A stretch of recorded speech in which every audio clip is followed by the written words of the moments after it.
Olá, segundo ano, tudo bem com vocês? Na nossa aula de hoje nós vamos falar sobre sintaxe e pontuação, que é o capítulo 8 do livro de vocês. Essa aula vai ficar um pouquinho mais extensa porque eu não vou dividir esse capítulo em duas partes. Eu vou dar essa aula inteira hoje para vocês e semana que vem eu vou trazer alguns exercícios para a gente resolver juntos, tá? Vou selecionar alguns exercícios dos 4 capítulos do livro de vocês e nós vamos resolver juntos, como uma forma de praticar. Essa aula vai ficar um pouquinho mais extensa porque eu tenho que finalizar esse capítulo com vocês e passar os exercícios, mais uma lista avaliativa. Essa lista avaliativa valerá 5 pontos. Nesses 5 pontos, terá algumas questões de escrita e outras de marcar, mas a grande maioria de marcar, que vocês devem me entregar, gente, até o dia 23, terça-feira, semana que vem. Porque no dia 25 eu tenho que mandar a nota de vocês fechada para a escola, então eu tenho que antecipar um pouco essa tarefa e essa lista avaliativa de vocês, tá bom? Mas é algo simples, os exercícios do livro normal, como vocês têm de costume, e a lista. Vou mandar no arquivo do Word para vocês, então vocês vão poder responder na própria lista de exercício, digitado e colocando as respostas provavelmente de vermelho ou de uma outra cor. E ou fazerem no caderno e mandar uma foto para mim, ok? Então bora lá, sintaxe e pontuação. Perdão, gente. Não é coronavírus, é só a garganta arranhando um pouco. Sintaxe e pontuação. Essa matéria de vocês, ele vai explicar os sinais de pontuação, mas não detalhar o travessão é isso, aquilo e tal. Vai trazer isso? Sim, vai. Mas ele vai olhar o quê? No campo sintático, nos períodos e orações. Algo que vocês já sabem, que vocês estão no segundo ano do ensino médio, eu espero que vocês saibam. Então a tia Amanda só vai dar aquela pincelada mesmo nessa disciplina, porque é pontuação e é algo que vocês viram a vida inteira. Ok? Bora lá. Os sinais de pontuação têm papel variados. Como assim papel variados? O sinal de pontuação ele serve para uma finalidade. A vírgula, por exemplo. A vírgula, dependendo do local onde coloco a vírgula, vai mudar completamente o sentido da frase, ou da oração, ou do período. Ou trazer ênfase a algo, ou muda o sentido. Então, a falta e a vírgula, e a colocação da vírgula, ela traz essa mudança de significados. Teve uma história que eu vi de um professor de biologia de uma antiga escola onde eu trabalhava, biologia não, de geografia, que um dos maiores casos do Brasil, na verdade, né, foi um avião que caiu no Amazonas, se eu não estiver enganada, que esse avião caiu por um erro de cálculo, mas na verdade não foi um erro de cálculo, foi um erro do apóstrofo, que é aquela vírgulazinha em cima do apóstrofo, a gente fez no negócio lá do eixo do avião, não sei o que lá, porque eu não entendo essas coisas, mas a falta daquela vírgulazinha lá em cima, que é o nosso apóstrofo, ele trouxe todo esse erro esse erro que gerou um grande acidente, que assim, um avião, mais ou menos umas 150, 200 pessoas lá dentro, todos vieram a óbito por um erro de vírgula, né? Então assim, a vírgula ela é necessária e a falta dela pode gerar erros mortais para muitas pessoas. Então bora lá, só um exemplo para pressionar vocês mesmos, porque a utilização da vírgula é necessária, a gente não tem como, ela é necessária e tem que ser usada. Então vamos lá. Indicando pausas, entonação e frase. Os sinais que indicam pausas são pontos finais, vírgula, 2 pontos, ponto e vírgula. Isso aqui é o que vocês normalmente já sabem. Os sinais que indicam entonação são as aspas. Entonação como assim? Entre aspas, você é bonito, entre aspas, você é feio, entre aspas. Então, eu gosto de chamar isso de ironização. Ponto de interrogação, ponto de exclamação e assim por diante. A reticências, a travessão, o parênteses, os colchetes também trazem essa segmentação, esses critérios também na escrita e na construção. Pontuação no período simples. A questão da vírgula. Quando que a vírgula é utilizada? A indicar a existência de mais de um núcleo no sintagma nominal. Então, a existência de mais de um núcleo no sintagma nominal, com exceção do último, que vem geralmente ligado a uma conjunção aditiva. É que nós vimos nas orações coordenadas aditivas de adição. A serra, a faca, o punhal e a corda foram achados no armário. Então, a utilização da vírgula, que aqui ele é o aspecto mais simples. O vestido, as sandálias e os brincos. Então, nesse aspecto, a vírgula ela é mais sucinta. Observe que no caso de vir retirada, a conjunção é ligada a núcleos, e vírgula será empregada mesmo antes dos conectivos.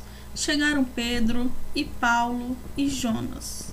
Então, chegaram Pedro e Paulo e Jonas, aqui é ligado por vírgulas. E por ser ligado por vírgulas, então ele está trazendo o quê? Exemplos em simplificação, por isso o uso da vírgula. 2. Isolar o aposto explicativo ou qualquer elemento. Sempre que quando explica aposto explicativo, eu falei para vocês que ele é isolado por vírgulas, nesse sentido, de trazer o que é uma explicação ou qualquer natureza de elemento explicativo. O Rio, uma verdadeira cidade maravilhosa, tornou-se um dos maiores roteiros turísticos. Bora pro próximo, porque aposto explicativo, separação de vírgula já expliquei para vocês. Isolar o vocativo. Maria, vírgula, venha cá, vírgula, Maria. Dependendo de sua ordem também. Isolar elementos repetidos. Professora, eu posso repetir a palavra nada 2 vezes? Pode, você pode repetir a palavra nada 2 vezes.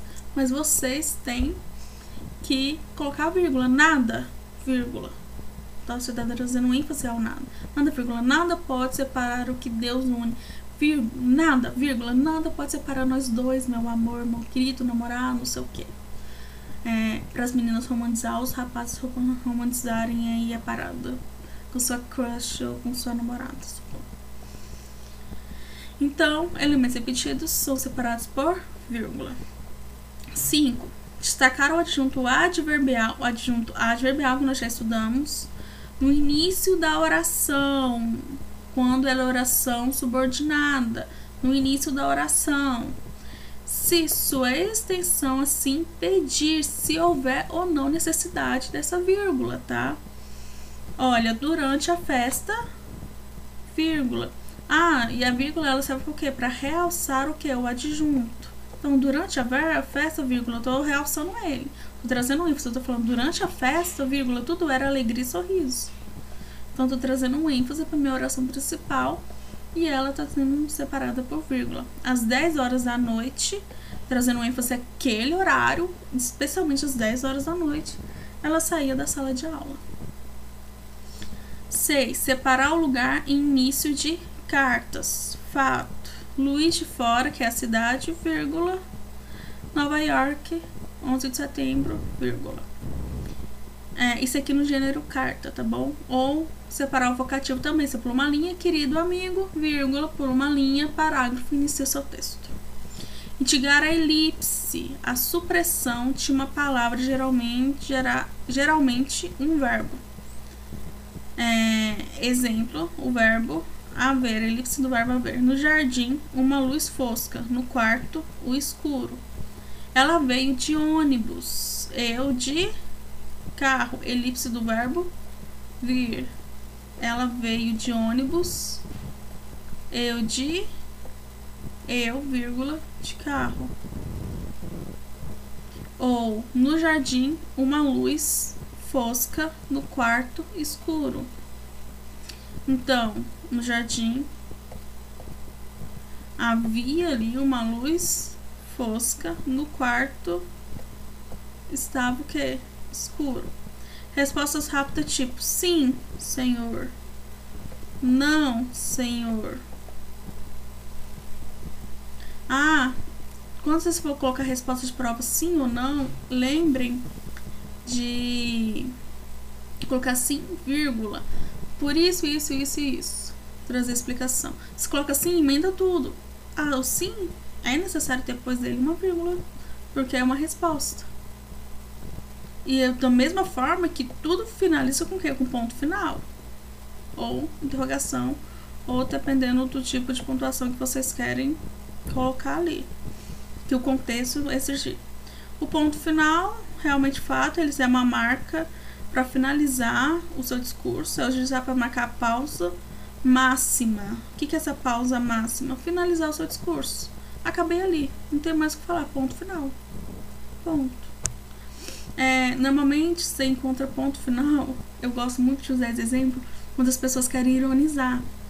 Fala uma frase no WhatsApp, alguma coisa assim, e você não quer mais assunto, você coloca um ponto final, tipo, a pessoa se toca que eu não quero mais falar com você. Então, normalmente ponto final é pra isso.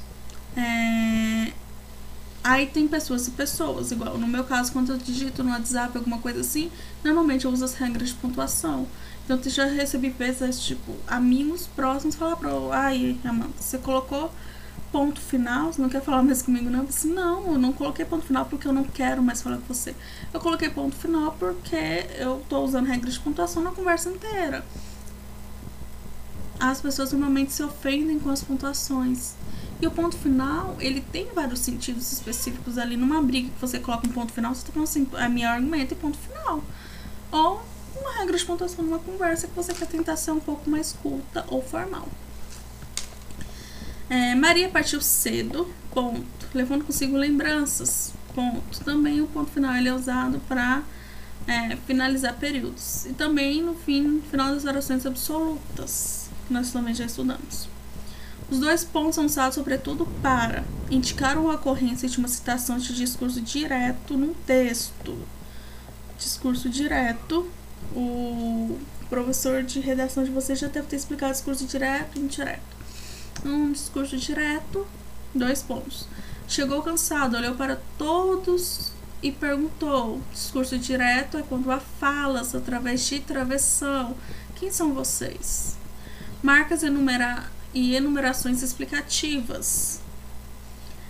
Estavam presentes todos, 2 pontos. O presidente, a primeira-dama, o bispo e até um frade beneditino. 3. Indicar esclarecimento, síntese ou consequência do que foi anunciado. Explicar esclarecimento. Não era um jovem forte, era a reencarnação de Hércules. Muitas das pessoas podem colocar 2 pontos aqui ou uma vírgula para expressar o sentido. É a mesma coisa, o mesmo sentido. Ele vai trazer o que? Clareza. No caso, o que é uma explicação, tá? É o mesmo sentido. Mas aí vocês têm que ver o que vocês quiserem realmente se encaixar ali e trazer essa explicação. O ponto de interrogação ele é usado para perguntas, né? Básico. O exclamação ele é usado para marcar uma surpresa, emoção, alegria, dor, ira e outros sentimentos. Que lindo! Que brincadeira desse jeito. Vocativos. Também posso marcar a exclamação por vocativos, tá? Não somente por vírgula. Quando você quer trazer ênfase, né? Deus, Deus no vocativo. Ou interjeição também, gente. Adeus, Rosa. Adeus. No imperativo, no verbos, no imperativo vem logo. Vamos.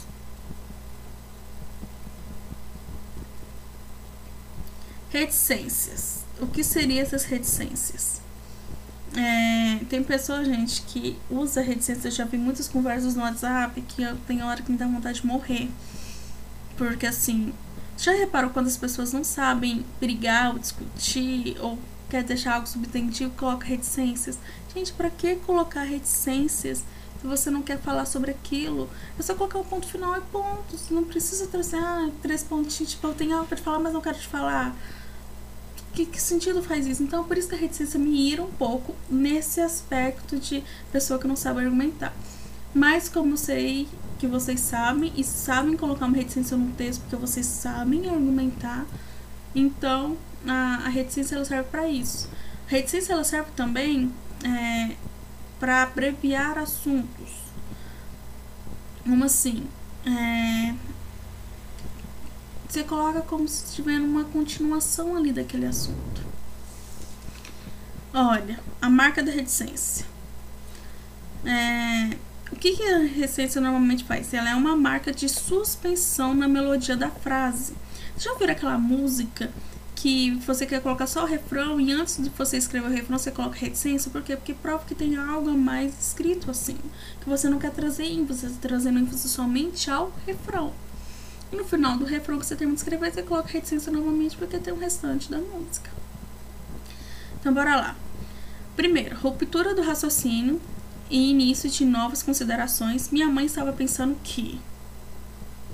Aí você coloca assim, não vou colocar o que minha mãe está pensando não. Aquele chalezinho na montanha, nada deve estar morando, não deve estar morando ninguém lá. Então colocou reticências ali para cortar assuntos ou abreviar ou cortar um raciocínio, né? Ou quando você tá falando alguém te interrompe, aí tem reticências. Enfatizar a surpresa divina e timidez. Tipo, você linda como... Então, o que? Enfatizar o que? Surpresa. Nossa, você tá linda. Essa pausa, reticências, linda. Ou quando aquela maneira que a pessoa gagueja, tipo, então,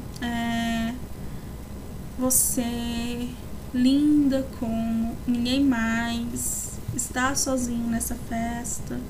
Ou você vê muito em novela, queria que você chamar você, tipo, pra sair. Então usou várias reticências na fala da pessoa. Indicação de inflexões de natureza emocional, alegria, tristeza, cólera e sarcasmo. Jogar um balde de água nele? Não. Imagina. Ele não merece. Eu tô trazendo o que? Ironia, né? Eu tô fazendo sarcasmo, né? Eu tô ironizando uma fala. 4. Deixar o complemento da sentença à imaginação do leitor. Se eu tivesse o dinheiro que ele tem, 3 pontinhos. Interessante que eu vi esse final de semana, não esse final de semana não, ontem,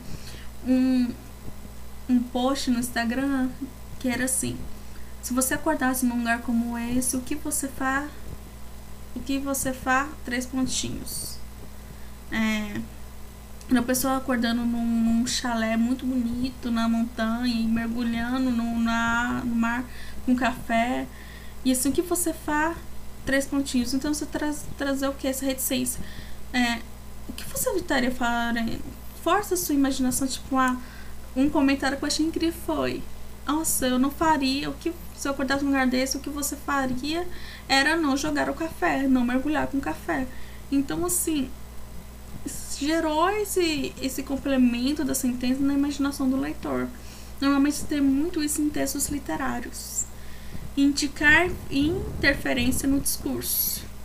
Como assim? Quando a pessoa te corta, você morre de raiva quando você está comentando alguém interpretando a conversa e começa a te cortar? Nesse sentido, senhora, eu gostaria de... mas você cortou a pessoa, isso é horrível. Então, interferência no discurso é quando a pessoa te corta. Aspas. Para que usar as aspas? Marcar no início e o fim de citação de palavras de outrem. Inícios, tipo, quando você pega um elemento do texto, você marca entre aspas, porque se você não colocar entre aspas, não é sua fala, é considerada plágio.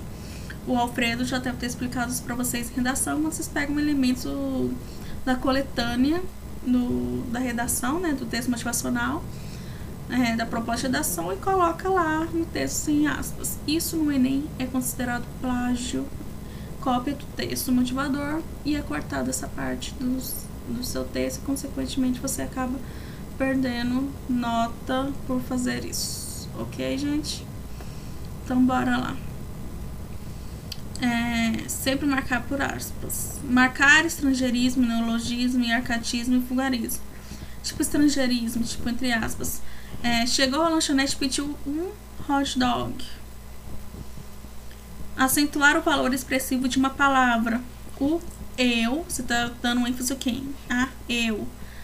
Meu é diferente do eu, seu. Compreende? O eu, entre aspas, meu, é diferente do eu, entre aspas, seu. Usar uma palavra em sentido irônico. Sentido irônico, normalmente vocês utilizam muito em conversas informais, WhatsApp, Instagram, que eu vejo vocês utilizando muito no Instagram de vocês. Era um anjinho, nunca faria mal a ninguém. Imagina, olha a ironia aqui da reticências. Então, aspas refere o que? Um anjinho? Sei, estou ironizando. Títulos de obra, já leste Dom Casmurro? Então, normalmente quando você pode colocar título de obra, normalmente você coloca entre aspas, né? Já leu Dom Casmurro? Não. E vidas secas? Normalmente vocês não utilizam aspas nesse assunto, mas podem utilizar também se vocês vão estar trazendo um ênfase para essas obras. Mudança de interlocutor quando se opta em discurso direto com as aspas substituindo o travessão. Quem era ele? Aspas. Perguntei. Não sei. Ela respondeu. Então eu posso colocar aspas no mudança de interlocutor. Isso na conversa. Se não houver o que? O nosso travessão aqui com o discurso que? Direto. O discurso direto marca a travessão. Quando não há a travessão, você faz a separação das falas por aspas. Parêntese agora. São normalmente utilizados para marcar uma explicação a uma circunstância mencionada no modo incidental. Foi ali aonde? Aí você quer colocar entre parênteses no carro que ela descobriu a verdade. Então você coloca a explicação entre parênteses. 2. A reflexão, comentário sobre o que se afirma. Ele então saiu de casa.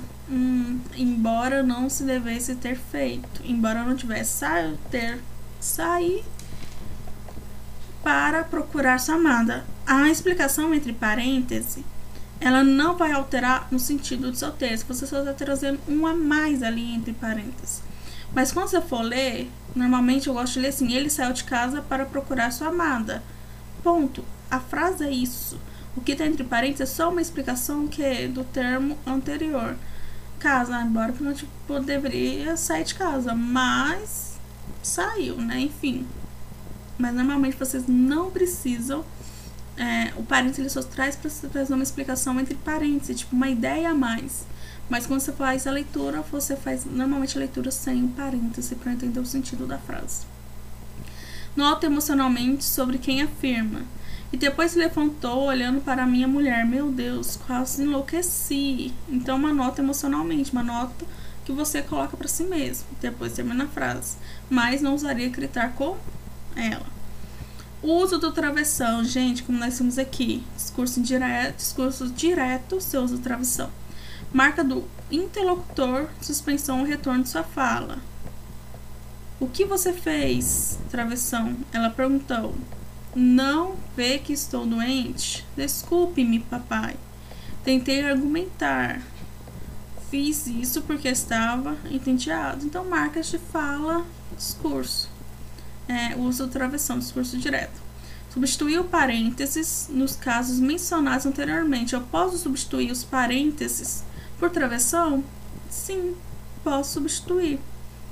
Foi ali no carro, fechou, travessão, que expressa o mesmo sentido. Que ela descobriu a verdade, embora não tivesse feito.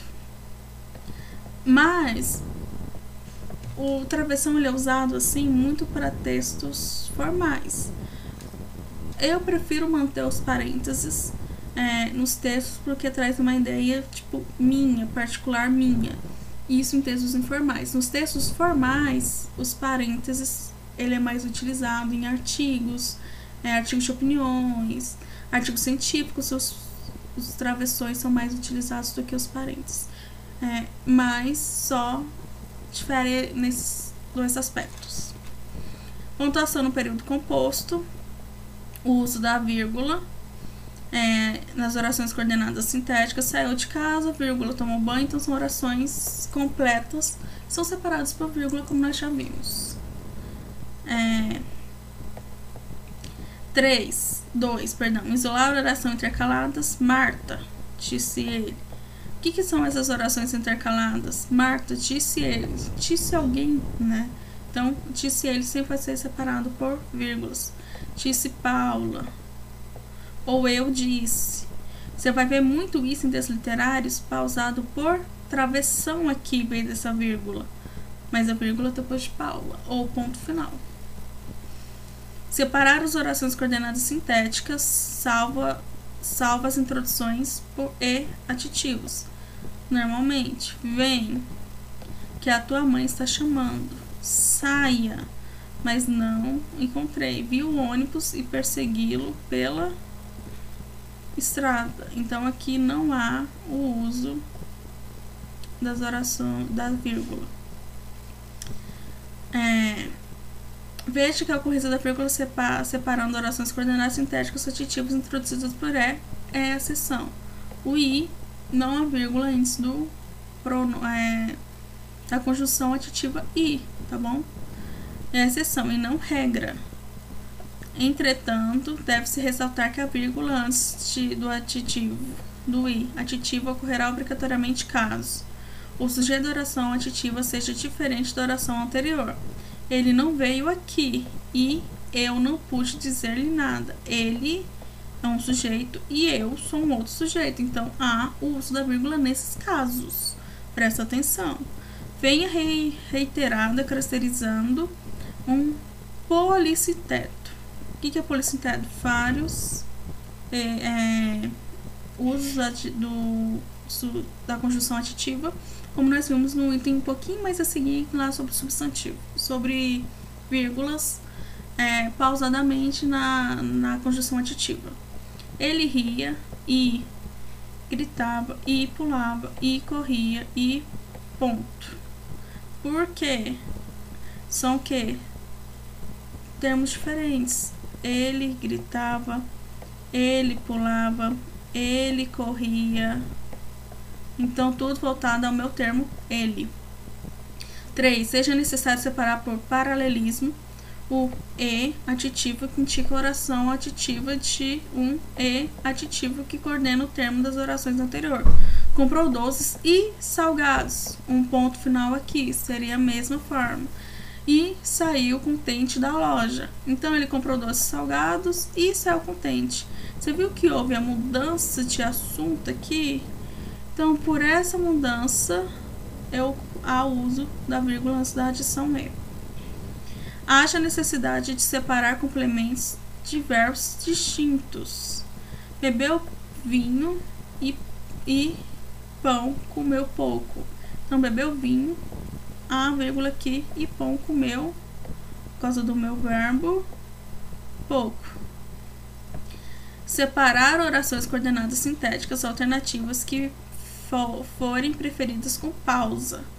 O tempo está estranho. Ó, 2 pontos aqui. Ora está quente, vírgula. Ora está frio. Questão de pausa.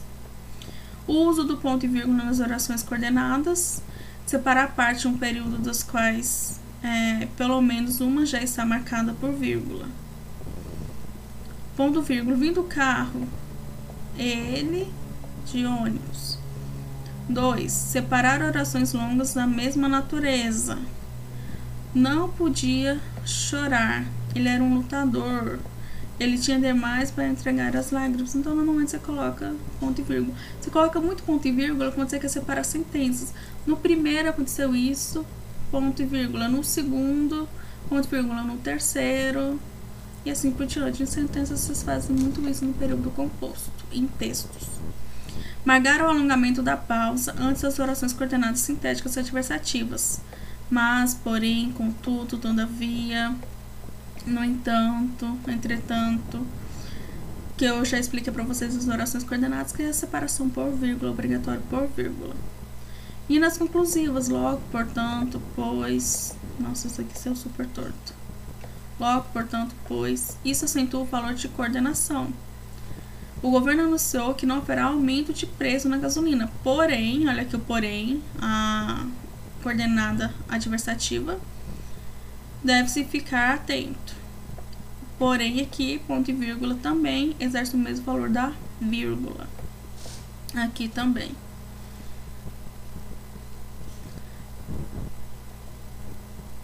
Vamos lá. O uso da vírgula. Orações subordinadas e pontuações. O uso da vírgula nas orações subordinadas. Isolar as orações subordinadas, adjetivas e explicativas. Então, nas explicativas há uso de vírgula, que é o mesmo do aposto explicativo. O homem que, minha conjunção que aqui, é mortal. Separação por vírgula. A vida que é curta. No caso aqui pode ser também um pronome relativo, que também entraria com o mesmo sentido aqui como conjunção. Mas aqui ele entraria como conjunção, pois ele trata de uma oração adjetiva explicativa. 2. Separar as orações subordinadas. E nesse caso aqui, quando for não no sentido explicativo, no sentido restritivo, não leva a vírgula, tá bom? Separar as orações subordinadas adverbiais das principais, especialmente quando antepostas. Propostas separam-se das principais de acordo com as intenções do autor. Então, normalmente, vocês vão encontrar orações principais separadas com orações subordinadas. É muito normal isso, tá bom? Quando ele chegar a vírgula, avise-me. Então, você está trazendo o quê? Fazer o quê? Porque quando ele chegar, você tem que me avisar. Se ele telefonar, não se esqueça de mim. 3. Isolar orações que tenham valor de aposto ou vocativo. Valor aposto ou vocativo. Aposto explicativo. Aqui ele tá colocando como vocativo, gente, perdão. Venha, soldado que não fugiu da luta. Então, venha, soldado que não fugiu da luta é o meu vocativo. Por que o meu vocativo? Porque tá trazendo ênfase a um ser. Então, venha quem? Venha Amanda. Vocativo. Comemorar nossa vitória. Então, venha, soldado que não fugiu da luta. Ele é o meu sujeito aqui da oração, separado por vírgulas. Pelé, o jogador que mais marcou gols. Você viu que aqui Pelé, que é o meu vocativo, está separado por vírgula? Mas ele também aqui está trazendo um ênfase o quê? Ele está trazendo uma explicação de quem é Pelé. Por trazer essa explicação entre vírgulas, ele é considerado o quê? Um aposto explicativo. Uso dos dois pontos nas orações subordinadas. Entre orações subordinadas, os dois pontos são usados para separar, na maioria dos casos, a oração subordinada a positiva da oração principal. Vocês lembram na oração subordinada a positiva? Nós usamos os dois pontos. O problema é este, que você fala demais. Que eu até falei para vocês, a marca do apositivo das orações subordinadas substantivas apositivas é o uso dos dois pontos. E aqui ele vai explicar para vocês a pontuação e o sentido na questão do texto, na questão da oração, que ele vai trazer esse pequeno texto, trazendo as pontuações necessárias. E depois vocês fazem uma leitura em casa, porque ele pega tudo que eu já expliquei anteriormente aqui. E eu não quero estender demais essa aula, porque é algo que a gente já vimos. Vocês já viram a vida inteira na escola. E ele traz esse sentido do texto. E como tarefinha de casa, segundo ano, bora lá. Vocês vão resolver para mim exercício da página 51, questão 1 e 2, 57, 1, 2 e 3, 59 a 63, que são questões de marcar, que são exercícios que vocês costumam fazer mesmo. E a lista de exercício, que ela fala 5 pontos. Vou colocar entre aqui uma observação, OBS. pode responder no próprio arquivo. Pode responder no próprio arquivo, mas deve colocar as respostas em vermelho. Então, você deve colocar a resposta em que, gente? Você vai vir aqui, vai marcar a palavrinha nesse azinho aqui e selecionar a cor vermelha. Ok, gente? Mas deve colocar em vermelho. A lista você pode responder no próprio arquivo do Word que eu vou mandar para vocês, ou no caderno. Coloca suas respostas no caderno para mim e me mande a foto. E eu preciso disso, gente, para o dia 23, terça-feira. Por quê? Porque eu tenho que estar com as notas de vocês todas fechadas, bonitinha, no dia 25, quinta-feira da semana que vem, para a escola imprimir. Então, vocês me entregando na terça-feira, eu já estaria corrigindo, para quinta-feira já está. E no dia 24, gente, eu vou estar chamando as pessoas no privado para falar sobre as tarefas em atraso. Então, gente, façam as tarefas em atraso e me enviem, por favor. Então, essa tarefa é pro dia 23, porque dia 25 é fechamento de nota. Então, no dia 23, essa tarefa, esse exercício que eu vou disponibilizar para vocês amanhã, que vale 5 pontos. Podem me tirar dúvidas comigo no WhatsApp ou no Instagram, e a tarefa deve ser entregue no WhatsApp ou por e-mail, mas vocês têm que colocar o nome completo e turma. Ok, gente? Essa é a tarefinha de casa de vocês para o dia 23, terça-feira. Beijão, tenham um ótimo dia.